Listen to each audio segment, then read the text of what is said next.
Today was going to be a little bit of a different video. I was going to make the announcement that I sold my red 21 4Runner and possibly one other collectible car because I knew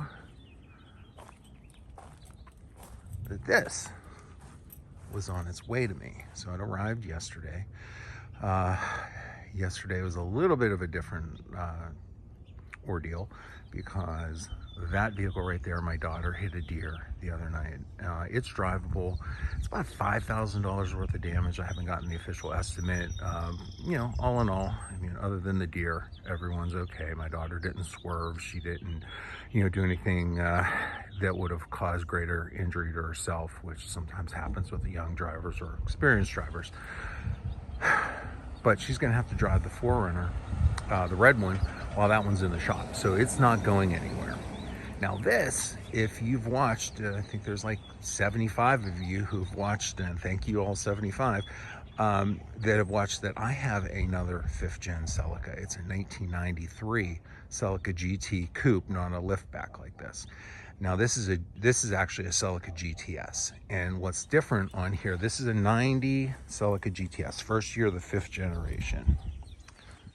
This is a 5th generation. This is a 5th generation 4Runner, the last year of, or supposedly the last year of 2024.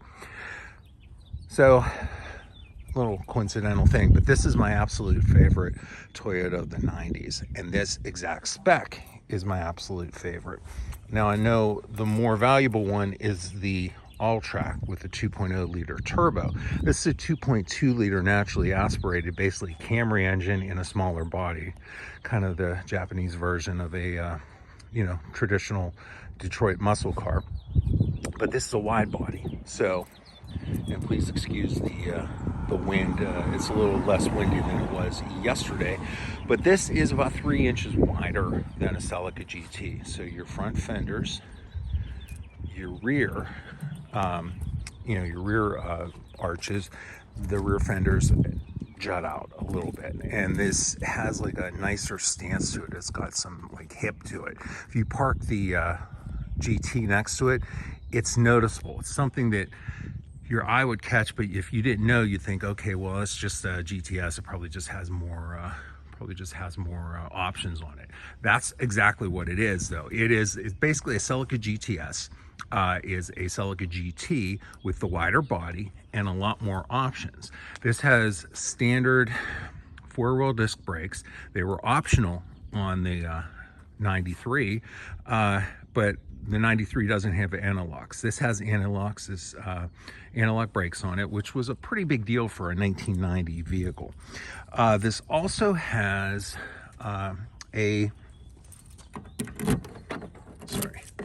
kept thinking I had my keyless entry for this, and wasn't offered. This has full leather seats in it. That was an option. This also has a very desirable option of a System 10 stereo system. He had these big speakers, and they really were something that kind of caught people's attention. But this is a System 10. It was about $1,000.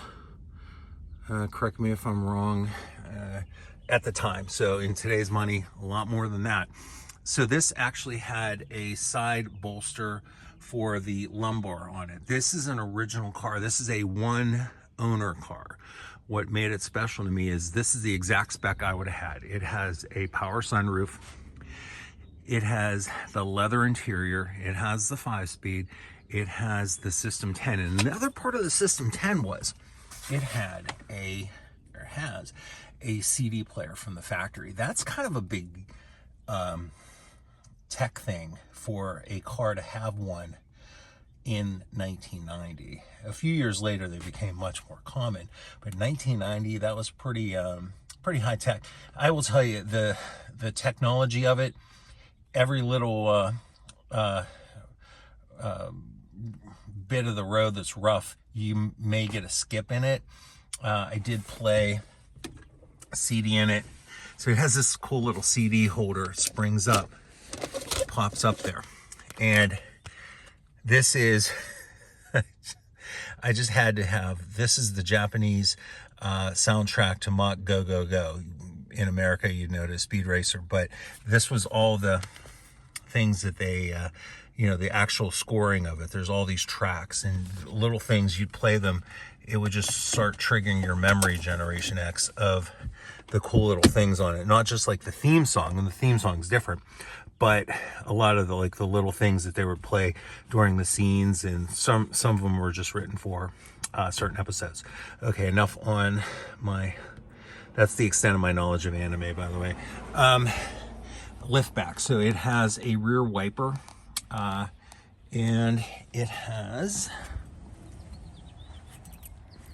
see if I get it. So again, I say this is a one owner car. Until now, it's going to be a two owner car. They put on brand new struts for the back. They put on a new radiator and rear control arm bushings. They went through it. This car, it's kind of a dream to get a car in this state of it. It's not been gotten by, it was a private seller. And like I said, she and her husband decided she wanted to part with it after 34 years of ownership. So I'm gonna try to do this. I'm gonna pause real quick. Okay, so this is a 2.2 liter engine, powered the Celica GTs and the GTSs. So this is a torquey engine. It's probably a engine that was, I'm guessing, North America only. They generally went with, I think they had a few different options. They had 1.6, the 1.8. I think they had a 2.0 liter non-turbo, and they certainly had the 2.0 liter turbo. We called it the all-track. It was the, oh my gosh, I'm blanking on the name. But there was the GT4. Maybe it had different intake, and some of them didn't have the wide body that were all-wheel drives, but in North America, to my understanding, they all had this wide body that was shared with the GTS. So underneath the hood, really, it's clean, but it can be cleaner. I went through and played around. I had to put a new battery in it yesterday. I kind of knew that the battery was going to be a little edgy, because when a car sits like this, every one of them I've replaced the battery. This can be replaced pretty easy. I'm going to source a new bracket that isn't edged on here. Underneath, the plastic battery tray cleaned up nice. There is no rust underneath. It's all this level of paint. There's some dirt embedded here, and I didn't have my detailing brushes, and it's a balmy 30 degrees here in Pittsburgh on March 21st as I film this. So at least it's not windy right now. I filmed like 20 minutes yesterday and you couldn't hear a word I said, which I'm sure is probably a relief to some people who view these videos for the cars. So has its replacement. It's a 132,000 mile vehicle. Last replacement was 124,700. This car has full records from new Toyota dealerships. The owner was a meticulous person. They had other vehicles. This became a kind of second, third car for her and her husband.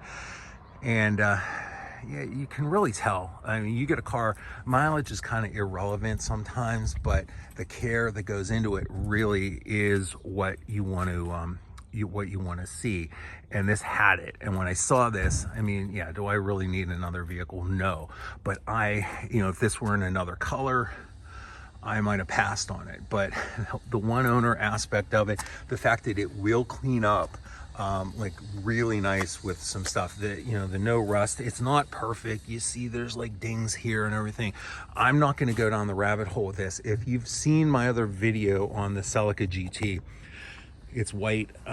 Filmed it about 8 months ago. I bought that car and cleaned it up, detailed it, but it was it's a 60,000 mile vehicle, and it is absolutely, this is good. It is great. It is, I took it out to Hershey, the AACA national show in October, and I won a first junior. And that doesn't just happen. And it's not because I'm some amazing, charming person. The car just was so clean, and it cleaned up even nicer. The problem is with that is I love driving that car. I love the manual transmission. I love the torquiness of this vehicle. I love the reliability. I've driven it to Detroit. I've driven it to Hershey and Carlisle, and no problems, you know, knock on wood. But every time I drive it, I start thinking, oh my gosh, you know, this car is so nice that I kind of feel guilty racking up the miles, and I want to rack up the miles. So if you're starting to figure out why I really wanted this, and why when I found it in the condition I did, the spec that I've done on here, 132,000 miles, not perfect, but not bad. This looks like a good 5 to 7 year old car. It'll look like a good 3-year-old car when I get done with it. Original aluminum wheels. So this will probably be the last time you see these aluminum wheels on this vehicle.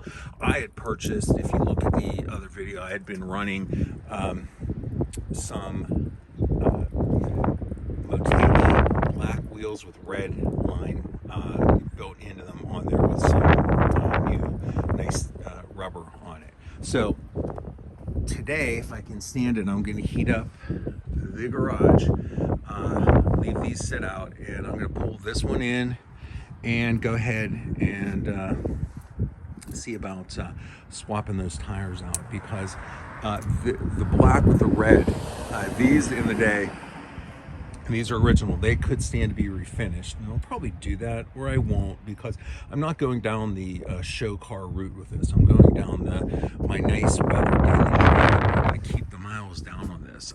When I say that this is the last new car I'm going to buy, that's what I hope to do. Unless something happens to it, this one will last me. I'm 54 years old. For my, you know, daily driver and everything like that, I'd love to have this in the condition you see it now in 20 years. This isn't going anywhere either, but in 1 year I put 10,000 miles on it, and I love driving it. At the same time, you know, I don't feel comfortable driving this everywhere, and it's fun, and just kind of cut into there. So if you see, I have red lines built into these are factory forged wheels for the Corvette, and they're beautiful with the red calipers. They kind of set everything off here. If you see on the Pro, and my other SR5 Premium had these same wheels. These are the TRD Pro wheels, and they have the red accents. I like red accents on vehicles. I got that aftermarket, but that red accent really just kind of ties it in. So I like red accents. If I have red accents, I do want to like darken things up on here. I'm not really so much into these wheels. You know, if I ever did start showing this, I'd probably have these, you know, redone, and you know, and have it for that. But I'm not really going down that route with this. So let me hop in here real quick, and I'll keep this video kind of short, but everything. Okay, let's start this up. Brakes on. Now, this is a metal sunroof, so you can actually use it as a vent, but you know, it's really not all that exciting for me. I never use the vent function on my glass moonroofs. Now this, on the other hand, ever since my first car, new car that I bought in 1992, I tried to have every car of mine have a power sunroof on it. It's just the one luxury I'd forego a lot of other things just to have this, because on a nice day in the spring, cool mornings in the summer, or at night in the summer or in the fall, there's nothing better opening up the roof on here. So this has it, has that little halfway safety feature that Toyota's had in here. But this car has, and I gotta make sure it's not in here somewhere, this has a build sheet from Tahara, and it's all in Japanese. The one owner, and I had mentioned there's one owner car, she might have forgot to put that in there along with the owner's manual, so I'm going to contact her, just touch base with her, tell her I got everything okay with this, and it's you know, It's a nice car. Oh, where are my manners? The best part of this.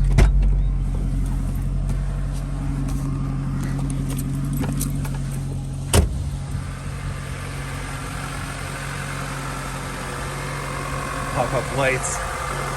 The 9091 front end on here. They went a little more angular on there later, but these pop-up lights. And you look at this. It says Toyota, and you're thinking, oh, that's the Heritage, like the TRD Pro Heritage Grill. Well, actually, 89, I think they came up with that Toyota logo. It didn't make its way to the Celica until 92, and they did a little bit of a refresh of the front end on here. So it's not Heritage, it's just a logo. All right, well, hey, thanks so much, and if you like this, please like and subscribe, and have a great day.